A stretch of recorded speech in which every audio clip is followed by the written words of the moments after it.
Akwai wurare a duniya da rana ba ta fitowa kwata-kwata, ba na dare ɗaya ba, har tsawon awanni 24 ko ma fiye da haka. Wannan yanayi ana kiransa da polar night. Polar night wani yanayi ne na musamman da ke faruwa a yankunan da ke kusa da iyakar Arewa da Kudu na duniya, sakamakon karkatar duniya da yadda take zagayawa. A lokacin polar night, rana ba ta bayyana a sararin samaniya ko da sau ɗaya. Wannan yanayi ya bambanta da dare na yau da kullum, domin dare kamar yadda aka saba yana zuwa ne bayan faɗuwar rana, sai ta sake fitowa bayan wasu sa'o'i.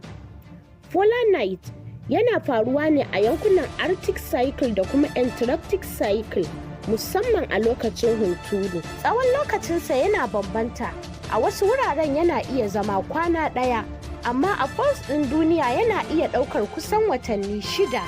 Polar night yana da tasiri ga yanayin zafi, rayuwar mutane, dabbobi, tsirrai, har ma da lafiya.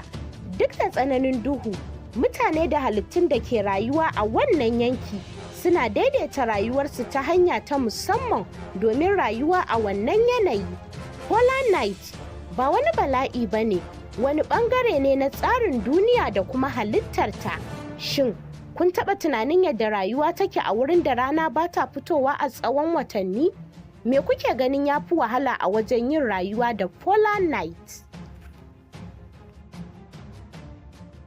Ku hanzarta ɗauko apps ɗinmu a Play Store ko kuma ku garzaya website ɗinmu a www.bakandamiya.com domin ci gaba da samun irin waɗannan bidiyoyi. Ku yi subscribing sannan ku danna alamar ƙararrawa.